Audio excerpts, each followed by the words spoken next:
So, And that's why we have to look at this question of what's a myth. yeah. You know, a myth really brings up the question of, is it a fairy story? Is it, if it's not a fairy story, totally fictional, what is its characteristics that make it believable? Or what's the germ of history inside it? How is it being interpreted and how is it being applied? Right. You know, we call some myths that are used to explain what a country is a founding myth. You know, the founding myth of the Puritans or the Pilgrims, actually. Right away, there's a problem because you say Puritans going to Massachusetts and having the first Thanksgiving, you're already making a mistake because they're called the Pilgrim Fathers, right? And they weren't the same Puritans who founded Boston.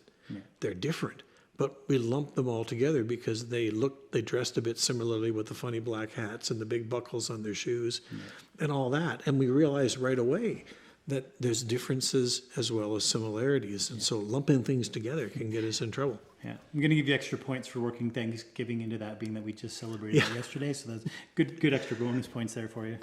Well, these things are on my mind. Why do we have Thanksgiving? You know? Yeah, well, and that's the thing. That's that thought process is partly what we need to be approaching life with more. Is like, why did I go there? Where did that come from? What is that about? And that's one thing I've been going through more. My experience is trying to dig a little deeper and think through motivations and where I get things from, even in terms of core ideas of faith and looking at why do I believe that? And then where does that come from? And then, you know, so look in the Bible, but then look at what this person says about it. And then digging deeper. That's right.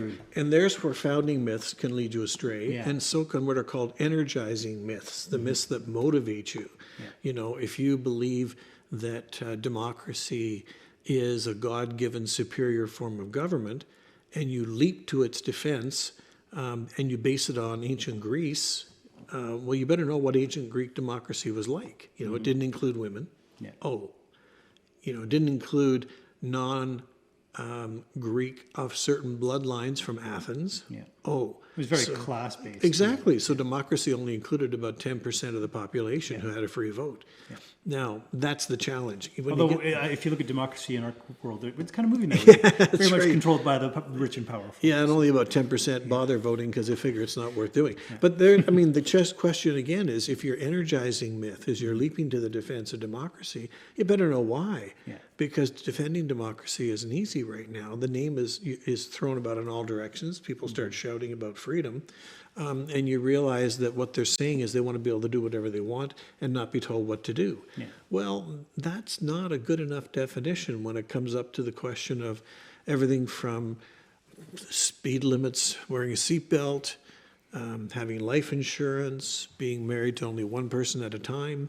We've had a lot of experience with people exerting freedom of all kind and having disastrous results. Yeah, and I think too, in those kind of situations that's where we've seen a lot of struggle inside the church, inside of faith communities, is they're picking sides inside of faith community where it is kind of completely discrediting the message that the faith community even has. Exactly, and that's where Christian conflicts, Christian dictatorships, Christian abuse of the New Testament takes us a long way from what Jesus is saying and what he's still saying through the Scriptures. Knowing where the Bible comes from involves certainly a lot more thinking than just saying, well, it's what my dad told me is right or my pastor says. Yeah. You know, the pastor who thinks that church history started when he was born and his first pastorate is when the history of the real church begins, as someone who's got a very small database to work from. Yeah.